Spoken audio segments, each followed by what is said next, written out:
Holy cow, the day is finally here. It's Flying for Flavor, episode 1. Woo!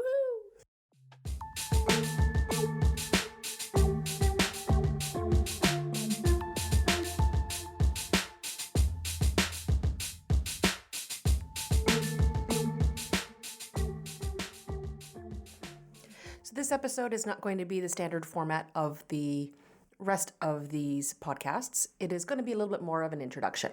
I wanted to give you an overview of what you can expect from the Flying for Flavor podcasts, a little bit background about me if we haven't met before or if I haven't fed you before. And I also wanted to just give a little background on my take on food, wine, and travel, just so that you get a sense of that we're on the same page. Hopefully that makes sense.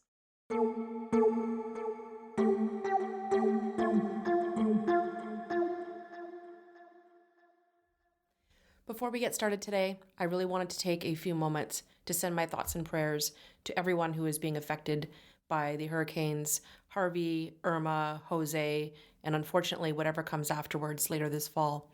I've had the pleasure and honor of meeting people who live there, people who travel there, people who have friends and family there. I've talked to travel agents, airlines, and other businesses who are desperately trying to help. And my first thought was, these people and these countries and cities have basically thrived on travel and tourism from people like us who enjoy traveling there. And I'm really hoping that after all of this chaos is over with and they've basically had a chance to rebuild, that we keep them in mind for future travel destinations as soon as they are ready and welcoming for us. Because travel and tourism has essentially built their economies over the years, and I have no doubt that their expertise and passion for welcoming strangers to their areas is going to basically be the key to rebuilding for their future. So please keep them in mind, and God bless.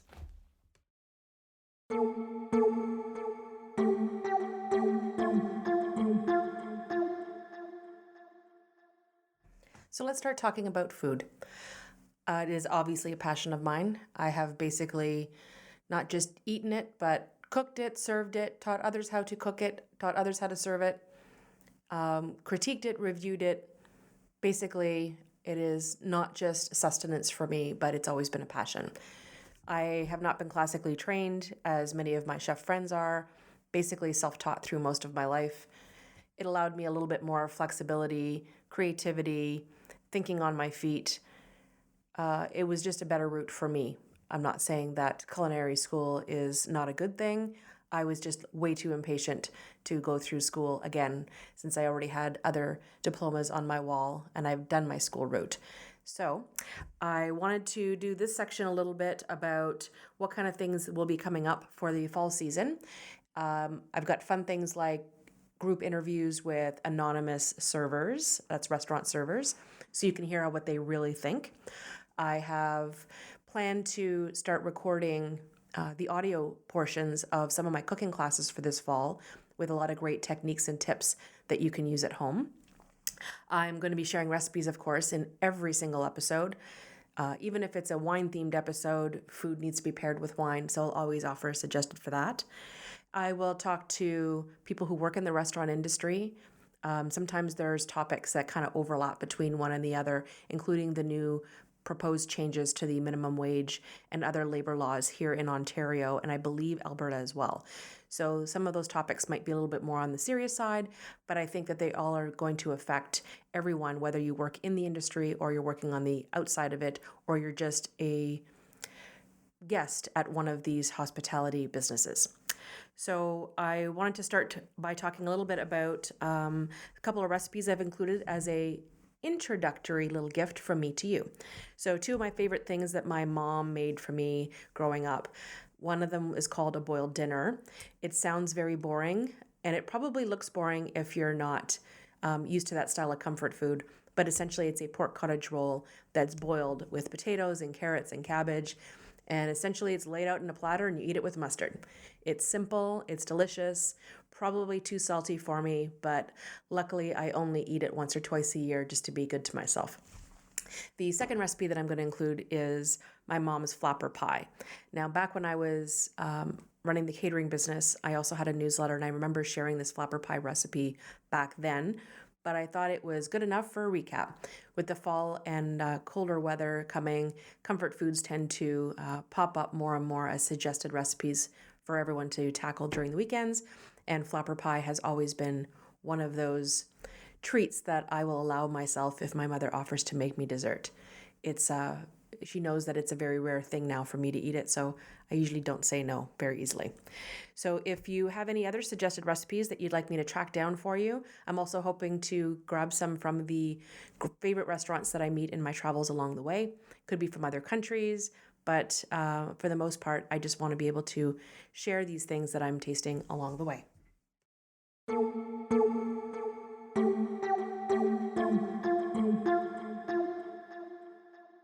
Favorite foods that you remember growing up. Whether it was homemade or not, like what are the things? I can give you some reminiscence ones if you can't remember them all.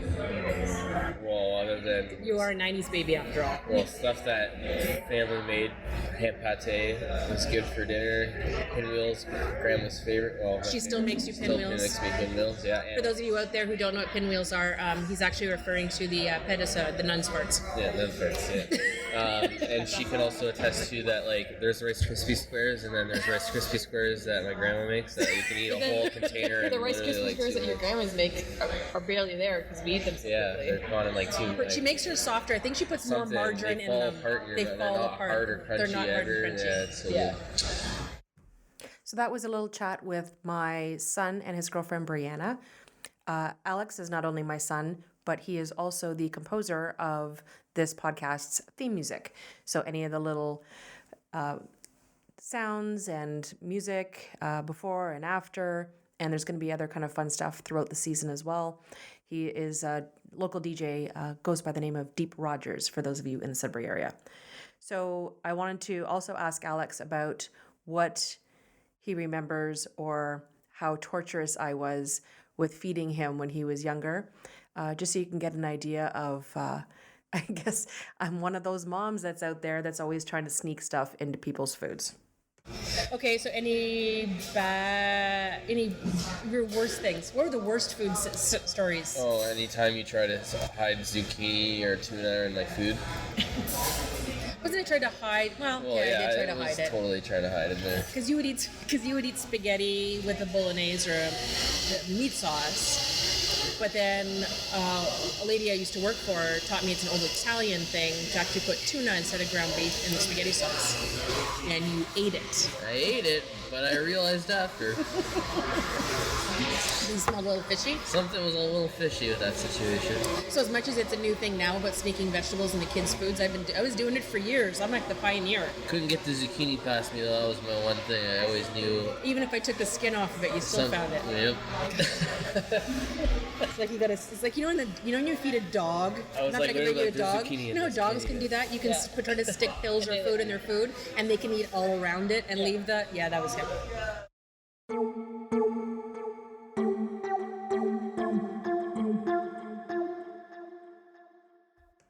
I'm glad he can laugh about it because I guess I didn't damage him too much. I'm sure there's moms out there who are always looking for creative ways to sneak food into things. So if you have any recipes that you want to send along or little tips and tricks, feel free to message me directly through the new Flying for Flavor Facebook page. So just look for Flying for Flavor in your search bar. Make sure you like and follow us on Facebook.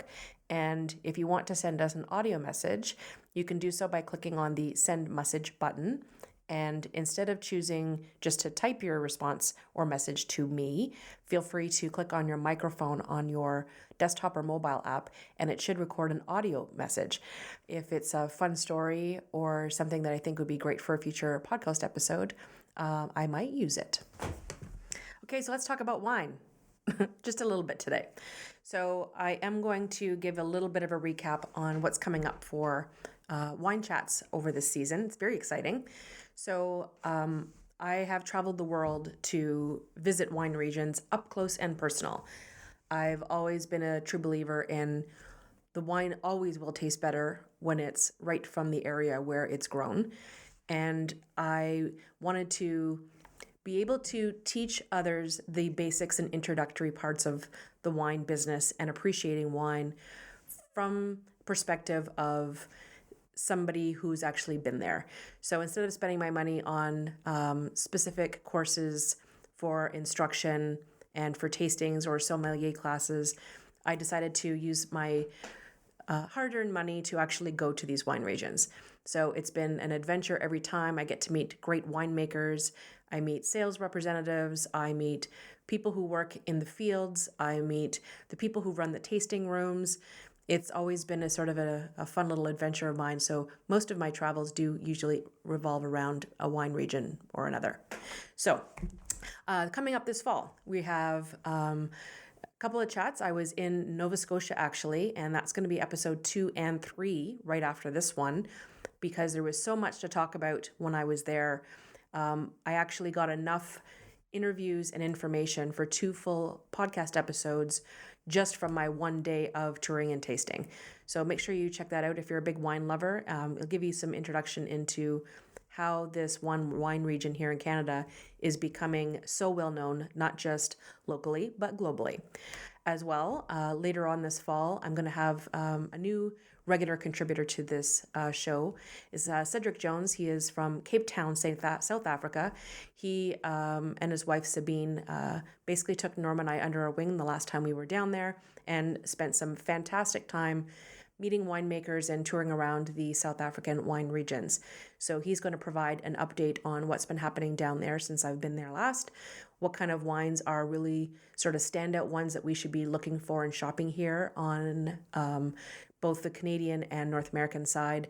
So I'll always provide links for you for how to find the wines that we're discussing. And besides South Africa, I also have some other friends from other parts of the globe that will be Skyping in. So you'll be able to see the video portions through the show notes as well as listen to the audio portions in this podcast. So I have a friend of mine from Australia who will be calling in once in a while. I also have a friend in Spain that'll be calling in once in a while. And I also have a bartender from London, England, who's going to give us little cocktail updates, because every once in a while, even a wine lover needs a good cocktail. So I'm going to provide a couple of my all-time favorite wines and wine regions in links in the show notes. So if you haven't been browsing around on my website yet and want the direct link to the show notes for today's episode, you can look at stephaniepiche.ca/flavor1. So all of the podcast show notes will be in that format. So that's stephaniepiche.ca/flavor1. And yes, it is spelt the Canadian way, FLAVOUR1. So since we're going to have 2 full episodes coming up right after this one, all about wine, I didn't want to go too much in depth about wine for this episode. So I think we'll just jump right into travel. Why not? Favorite family trips or favorite trips you had, doesn't have to be with the family, so favorite trips you've had over the years and not so favorite parts of the trips. The not so favorite was the one time we went to Mexico and I got like the throat infection and I spent like half the trip sick in bed. You got sick more than all the rest of us did. You always got. And I couldn't even like swallow or anything, and then I spent the rest of the days in bed. And on the way back, I was still sick when I got back. Or the wedding time. That was the other And that time? Yeah. Otherwise, probably going to China because it was like the biggest culture change for a place that I went to. So it was like. That was the big memorable one? Yeah, it was more memorable just because like the things, it was so different from everything that you go to see, like going to a different Caribbean island. Like there's different stuff there, but it's not much of a change other than going to China. You know. Yeah, going to China was that was an eye opener. Yeah, for sure. Yeah, that was good. So no other travel things. Favorite place you've ever been? Favorite place I've ever been was Paris when I went on a school trip in high school. Yeah, you still think Paris was? We were there the longest. I did more things there. I experienced the city longer. We were only in like a day at all the other places. Brussels was nice too, but we weren't allowed to do very much I can't believe you've been to Belgium and I haven't. We were kind of limited, yeah. You, I had a you do I had realize a you had true a Belgian waffle on the street. okay. You do realize you had a pretty good childhood for travel compared It to. was from school. I don't know. People get to go. By on the school time trips. by the time I was in my 20s, I think my biggest trip was I went on the Agua Canyon train ride. Don't laugh at me. That was a really big deal back when I was in school. Okay, and no knock at Sault Ste. Marie. The Agua Canyon trip was beautiful. The train trip was gorgeous. It was turn of fall colors, so pictures. The ride back though is the same way in the opposite direction. Not so fun. I think it was like 3 hours or something, and kids get very bored 3 hours because we didn't have Game Boys and cell phones and stuff back then.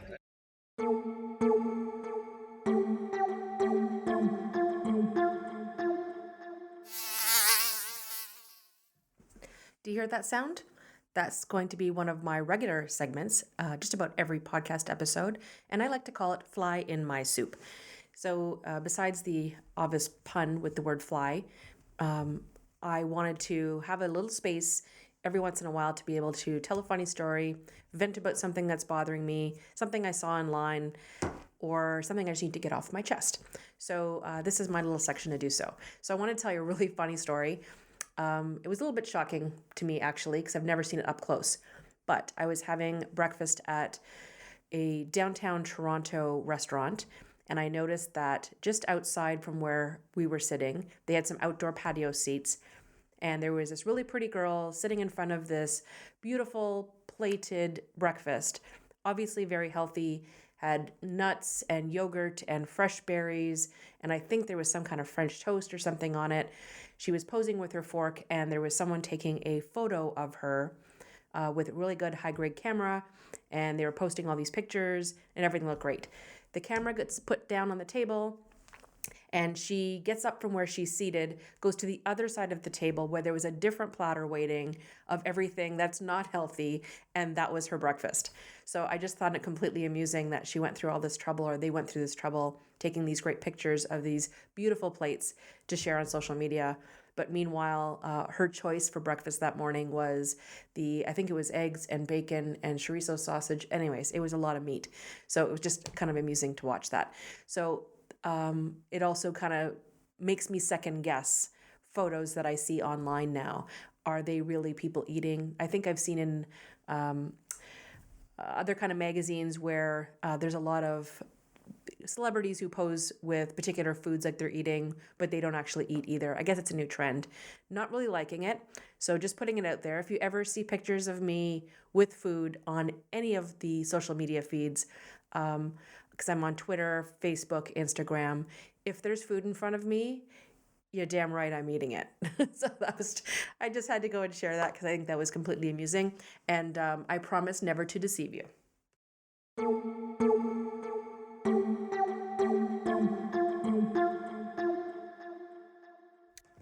So let's keep talking about travel. I was making some notes for this episode on things that were memorable for me when I first started out traveling. And I still remember my very first plane ride. It was from the Sudbury Airport to Toronto for a sales meeting.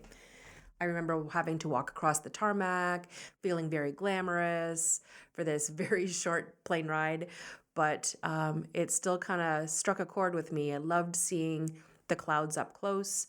I loved having the service and attendance from the flight attendants that were on the plane.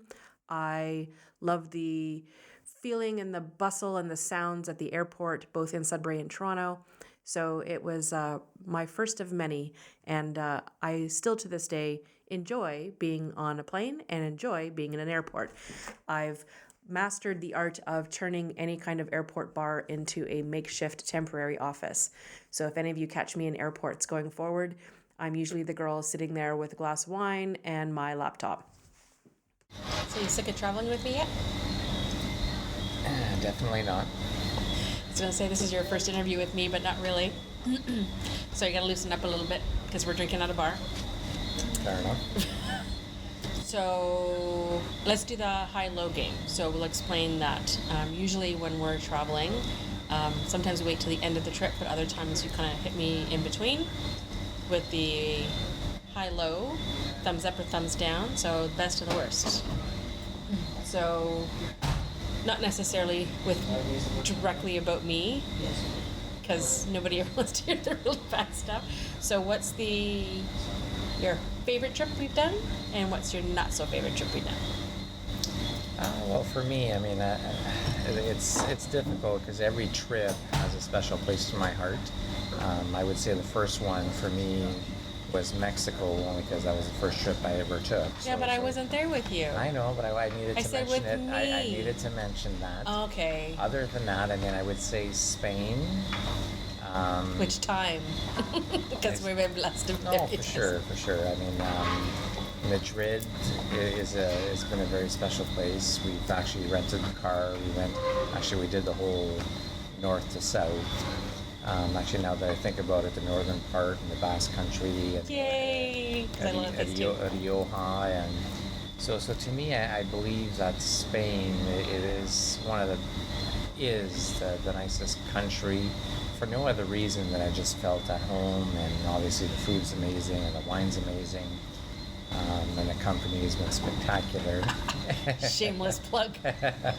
So it's not, I don't want to say the nicest country, but it's where you've felt more comfortable, you've had more positive experiences than not. Just want to clarify that. Because anyone who's not in Spain, I don't want you like sending me notes saying that, what's the matter with my country? So, No, yes. and just to clarify, that's my opinion from my experiences. Okay, so there was your thumbs down. Can you think of one? And even if it's a specific country, we can give it a caveat because I can always do a defense one. And maybe, and I shouldn't share, but I mean, when we're in Spain, it was awesome.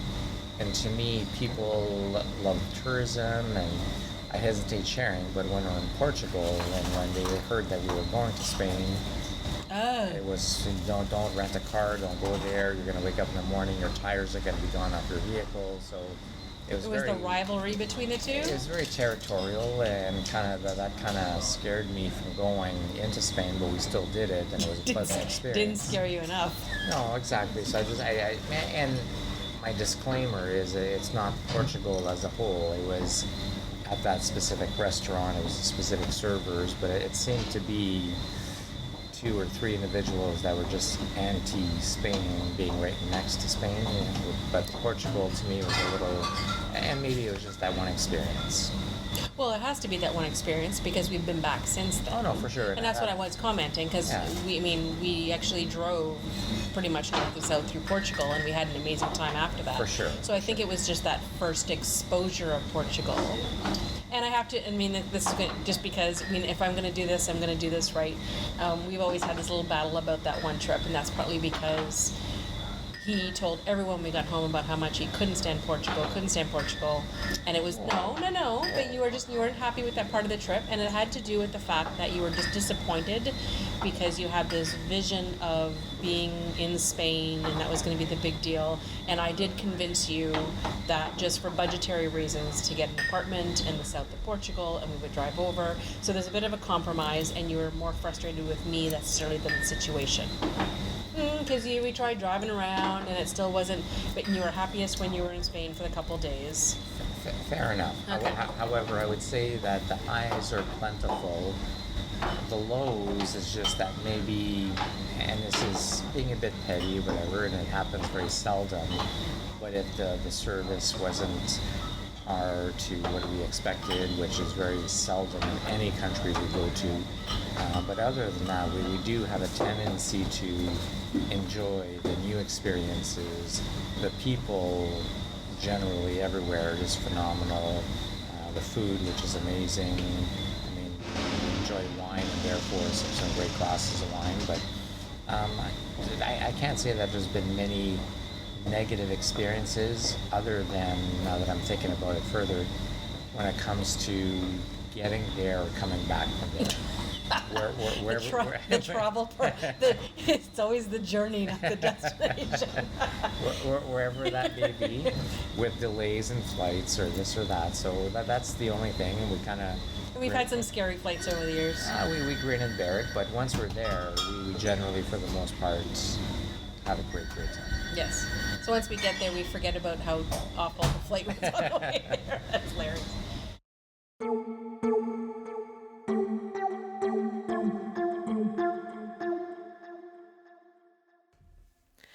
So that was just a little example of a barside chat with my husband, travel companion, and best buddy, Norm. He will be showing up periodically in other episodes going forward. But I thought for this first one, since we just came back from Jamaica, we had some great conversations about travels past and how they're going to shape my podcast going forward. So I thought I would share them as is. So here's another segment that's going to pop up periodically on upcoming episodes. So we're going to start out with today's table topic. So if you've never seen these table topics, sometimes you'll find them in bookstores or gift shops, but they're these little boxes of conversation starters. So some people use them for dinner parties or business meetings, or just basically fun ways to get conversations started with your friends or family. So I basically bought every kit I could get my hands on, and I've pulled out every question on food, wine, and travel, including kits that are specifically geared towards travel and wine. And I thought it would be fun to have a question that I pull during every episode. I'll answer it, and then I'm going to turn the tables back to you, and it will be your turn. So you'll be able to send me your responses either by email at flavor@stephaniepichet.ca or via our Facebook page, like I described earlier, by clicking on the send message button. So today's question is from the Travel Pack, and it basically asks, what is your ideal vacation day? So I had to think long and hard about this, that if I could shape a day in any way that I wanted to, it wouldn't necessarily be about the journey. I think for me, enjoying a destination to its fullest is the highlight for me on a vacation. So I like to start my day with a long, leisurely breakfast, much to Norm's dismay.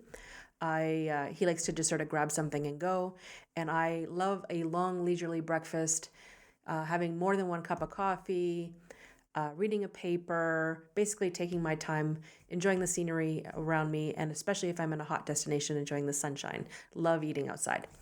And then late morning, exploring the city or destination where I am, basically having another long, leisurely lunch. As you can tell, food is usually kind of revolving around most of my vacations. My husband actually teased me during the last trip that I usually am asking what we're doing for lunch before breakfast is even finished. that's just my nature. I'm always looking ahead for the next meal. And then afternoons on a perfect vacation day usually involve possibly making plans for the next day. If I'm doing any interviews or work, I will actually take it for about an hour or so that afternoon. And now that I'm getting older, there's nothing I appreciate more than a nap. So if I can squeeze in a little afternoon siesta prior to getting ready for the evening's dinner and festivities, I will do it at any cost. And as much as some people like to go out to clubs and other later night entertainment, that's usually not my scene. I prefer to drag out a dinner to 3 to 4 hours if necessary, with after dinner drink, sometimes at the restaurant where I am, but other times I'm a big fan of a before dinner cocktail in a hotel lobby bar. I've always teased my husband that we should put together an entire coffee table book all about hotel lobby bars that we've visited over the years, because there's some really interesting stories and people, drinks. It's always basically an entertaining spot, and I highly recommend it to anyone who travels consistently. Obviously, we're going into the good one. What's the favorite part of traveling with me? Well, part of my title has the word planner in it back home, and so having to, and by passion, planning so many things for so many people around us. So when we go on travels, and I literally, 2 days ago, someone said, well, where were you staying in Jamaica? Not even just a specific resort, but which part of it? And I said, sorry, I'm not even sure. My wife takes care of that. And they kind of frown upon that, thinking, well, you're getting on a plane, you don't even know where you're going. So to me, I really enjoyed not being a planner and the whole prepping of it, going. As long as I know you're in the vicinity of me, I'll be in good hands.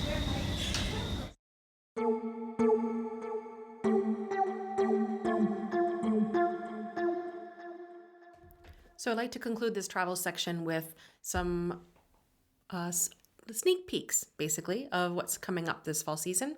So I am going to have a group of travelers that I will speak to share their experiences with. I'm specifically going to focus on a couple of things this season. One of them will be all-inclusive resorts, giving an idea of what people are looking for, what new things are happening based on my most recent trip to Jamaica as well as previous ones in my past. I've also reviewed quite a few over the years, so I'll be able to give you tips on what to look for. And I'm also going to focus a little bit on cruising this fall. A couple of reasons. One, I'm going to wanted to learn more about it because as much as I've been on a lot of cruises over the years, they've always either been 4 to 5 day ones, leaving from Miami through the Caribbean, or they've been on corporate incentive trips that I've taken in the past. And I haven't really dived in and became passionate about cruising like some of the cruising couples out there that I know. And I really wanted to get more of an insight in what makes cruising so special to these people who basically go on one cruise after another. So that's reason number one. And reason number two, I'm hosting my own cruise. Starting this fall, I am going to be helping to promote with the help of Expedia Cruise Ship Centers, a hosted trip with me. I'll be hosting a all-inclusive trip down the Bordeaux in France. So it's going to be a whole lot of fun. It is all-inclusive, so all the food, all the wine. We're going to do little field trips. I want to go into a market on one of the stops and go and buy things and come back on the boat and hold impromptu classes on cooking and wine pairing. We're going to go to a wine region specific area. We're going to go and pick out a couple of wines, bring them back on board, hold an entire comparative tasting. There's going to be all kinds of fun stuff. And this particular cruise also has its own kind of wine tasting and other events on board. So it's basically going to be all wine, all food, and the beautiful Bordeaux region from start to finish. So I will include the PDF with the link and all the contact information on the show notes. Again, that's stephaniepichet.ca/flavor1. I'd like to conclude today's episode with a little bit of thank you and a little shout out.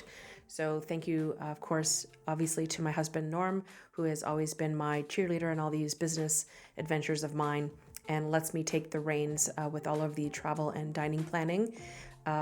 It makes my job and business easier, and it's just a lot more fun when you have someone who loves to eat and drink and travel with you every single day. And I'd like to thank, of course, Brianna Martin and Alex Petchkoff, my son, for taking the time to let me interview them a little bit earlier this week, and for Alex on creating the theme song. I know this is one of the first times that he's got to compose publicly, and he was a little nervous about it, I'm sure, just like I'm nervous about this podcast. So I thought it's a nice way for us to start working together again. And I wanted to thank all of you for listening, because this show doesn't exist without people listening to it. And I appreciate your patience and understanding as I kind of learn the ropes in this new online media game. And just as another way of saying thank you, I really wanted to say thank you in a larger way. So this is out for the people living in Ontario, Canada. I am going to have a little contest.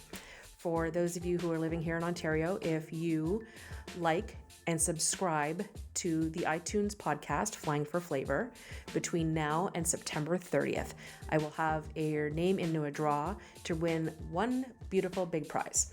I will come to you, wherever you are in Ontario, with one of my staff members, and I will host a private dinner for you at a venue of your choosing of 6-course full tasting menu with wine pairings, and I'm also bringing along a little gift basket for the host or hostess and winner from some of my business friends here in Sudbury.